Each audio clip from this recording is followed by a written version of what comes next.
Bismillahirrahmanirrahim. Assalamualaikum warahmatullahi wabarakatuh. Perkenalkan, nama saya Siti Nurinda Sara Arafa dari kelas 3C dengan NIM 2204050510009. Saya dari Universitas Negeri Makassar, Fakultas Ilmu Pendidikan, Prodi Pendidikan Khusus. Di sini saya akan menjelaskan tentang anatomi organ bicara, proses pembentukan suara, dan mekanisme bicara. Di sini terdapat gambar organ bicara dan organ artikulasi. Ini ada 3 gambar. Nah, anatomi organ bicara. Anatomi organ bicara melibatkan beberapa organ dan mekanisme artikulasi yang bekerja sama untuk menghasilkan ucapan. Ini termasuk pertama, paru-paru. Paru-paru menyediakan pasokan udara yang dibutuhkan untuk berbicara. Saat kita menarik napas, udara masuk ke paru-paru, dan saat kita menghembuskan napas, udara melewati pita suara. Yang kedua, laring. Laring juga dikenal sebagai kotak suara berisi pita suara. Pita suara bergetar ketika udara melewatinya menghasilkan suara. Faring. Faring adalah rongga di belakang hidung dan mulut yang menghubungkan rongga hidung dan mulut dengan laring. Ia berperan dalam membentuk suara yang dihasilkan oleh pita suara. Selanjutnya, rongga mulut. Rongga mulut meliputi bibir, lidah, gigi, dan langit-langit keras dan lunak. Struktur-struktur ini bekerja sama untuk membentuk suara yang dihasilkan oleh pita suara menjadi suara ucapan yang dapat dikenali. Selanjutnya, rongga hidung. Rongga hidung merupakan ruang di belakang hidung yang menghubungkan dengan faring. Ini berperan dalam menghasilkan suara hidung. Berfungsinya organ-organ dan mekanisme artikulasi ini sangat penting untuk menghasilkan ucapan yang jelas dan dapat dimengerti. Masalah apapun pada organ-organ ini dapat menyebabkan kesulitan atau gangguan bicara.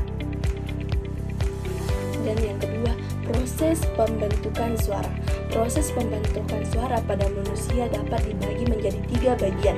Proses fisiologis, yaitu pembentukan aliran udara dari paru-paru, pita suara di laring, dan artikulator. Berikut adalah penjelasan lebih detail mengenai proses pembentukan suara. Yang pertama, pembentukan aliran udara dari paru-paru. Paru-paru mengembang dan mengempis untuk memasukkan dan mengeluarkan udara. Udara yang dihembuskan oleh paru-paru keluar melewati daerah global. Selanjutnya, pita suara di laring. Pita suara merupakan sumber bunyi. Pita suara digetarkan oleh udara yang keluar atau masuk ke paru-paru. Letak pita suara terdapat pada kerongkongan. Pita suara memiliki lubang yang disebut glotis. Apabila dalam kondisi diam, maka glotis akan terbuka. Sebaliknya, glotis akan membuka dan menutup sebagian atau secara penuh ketika sedang berbicara. Getaran-getaran yang ditimbulkan pada pita suara oleh arus udara mengakibatkan terjadinya perbedaan atau perubahan rongga udara dalam mulut maupun hidung sehingga menghasilkan bunyi. Selanjutnya, artikulator. Artikulator adalah organ-organ yang berfungsi untuk mengubah bunyi yang dihasilkan oleh pita suara menjadi bunyi yang dapat dipahami oleh pendengar. Artikulator ini terdiri dari lidah, bibir, gigi, dan langit-langit mulut.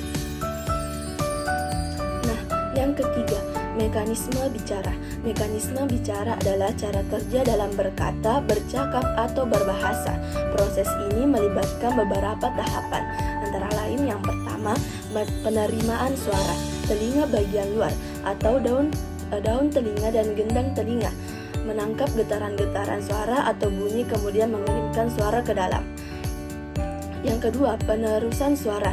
Telinga bagian tengah atau 3 ulam pendengar martil, landasan, sangurdi meneruskan suara ke koklea atau rumah siput.